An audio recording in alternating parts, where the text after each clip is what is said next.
Mr. Loeber, would you please give me your full name and DOC number? Stephen Loeber, 87251. Mr. Loeber, this is a parole revocation hearing. I want to explain our procedure to you. First, I'm going to cover your parole revocation questionnaire. Then I'm going to read the allegations about how you are alleged to have violated your parole. I'll then ask you to plead either guilty, not guilty, or guilty with a statement. Then we'll have a full discussion about the allegations, and you'll have an opportunity to say whatever you'd like to say to the board, and then we'll vote. Do you understand our procedure? Yes, sir. Do you have your questionnaire before you? Do you have that with you? Yes, sir. Okay, would you mind taking a look at it, please? Is that your signature at the bottom on August the 31st of 2023? Yes, sir. And is that information all accurate and correct still today? Yes, sir. Okay, are you ready to proceed with our hearing? Yes, sir. Mr. Loeber, your first alleged violation is number 4. On or about August the 27th of 2023, you were involved in criminal activity in the commission of the offense, theft in East Baton Rouge Parish. You were arrested by the Baton Rouge Police Department on August the 27th, 23, and issued an arrest summons, number 804741. How do you plead to that? I'm pleading not guilty to that. All right. Special condition number 13, due to your 8/27/23 arrest, the subject has immediately been removed from the parole project program by the parole project administration offices.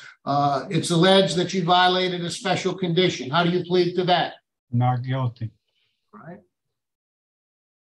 Mr. Loeber, your case has been assigned to Mr. Pete Freeman. He will begin our process of interviewing you. Would you please answer any questions he might have? Yes, sir. Okay, Mr. Loeber, what are you in court for this morning? For the theft charge, the misdemeanor theft charge. Why you say you're not guilty of that charge when they got you on film? Because I've been incarcerated since August 8th, and they were supposed to bring me to court within 30 days on that charge, and they didn't. So now I filed a motion, 701 motion for speedy trial. I didn't get an answer on that. Now today I'm filing a motion to quash because they didn't arraign me within 30 days. Mr. Loeber, that has nothing to do with these proceedings. Whether or not they have taken too long to prosecute you is a whole different animal. Today, we're here to determine whether or not factually you committed the allegations or not. So that's what we're here for. And I'm going to explain to you about that. I took the Amazon package off of the neighbor's porch. It's a blighted property. I've never seen anybody move in there, no vehicles in and out. The grass is 2 feet tall. It's got trash in the yard.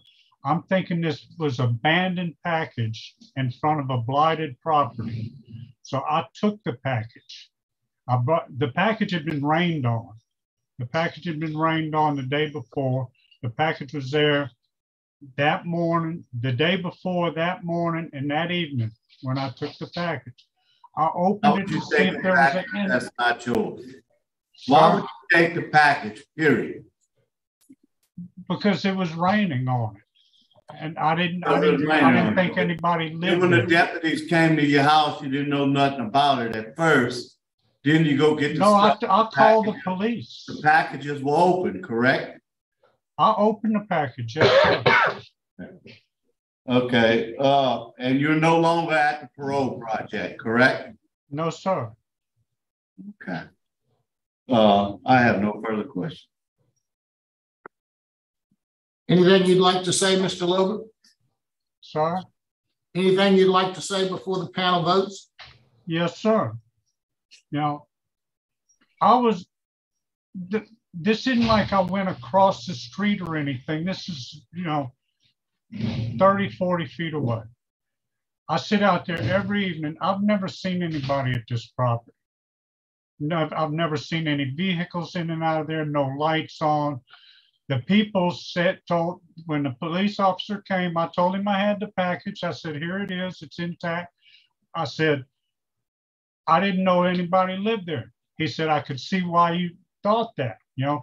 And in fact, he told me, he said, I'm not going to write you a summons until I talk to my supervisor, because the property looks like it's blighted, abandoned. You know, it actually rained on the package.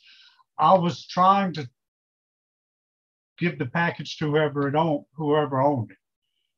I wasn't stealing the package. I have a good job. I make good money. You know, I didn't need the package, but it was sitting out there in the weather. And that, you know, I mean, what I did was, now that I think about it, is actually stupid. No, I mean, I didn't have theft in anywhere in my thoughts about it. You know, it's just a package been sitting there, and I've been watching it for 2 days. Nobody been in and out of that house ever that I know of. You know, I mean, this is going, you know, it was stupid on my part, you know. You explained all of this to the parole project? Yes, sir. And they Yes, still sir. kicked you out? Huh? And they still kicked you out? Well, I was moving out anyway. I was already moving out prior to this. I put down a deposit and the rent on the trailer. You know, I was already moving out of the project. You know, I have a job. I have a good job. I work as a mechanic. I make good money. I've been out since January 10th, and I've accomplished a lot. I've got a job. I've got transportation. I've bought tools for my, you know, I got a job as a mechanic. I didn't own a screwdriver. I bought almost $2,000 worth of tools so I could do my job. You know, I bought clothes, all my necessities. Then I'm fixing to move into a trailer. You know, I paid a $600 deposit on the trailer and $600 first month's rent on the trailer. And then I have money in the bank. You know, I mean, it's not like I needed it. I wasn't stealing this package. I didn't need this package. I don't know what's in that package. You know?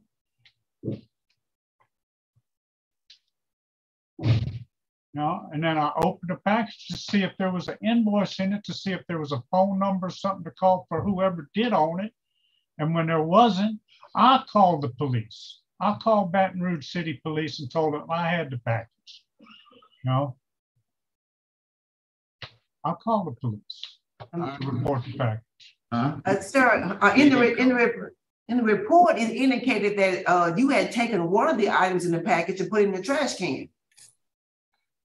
No, that was an empty box.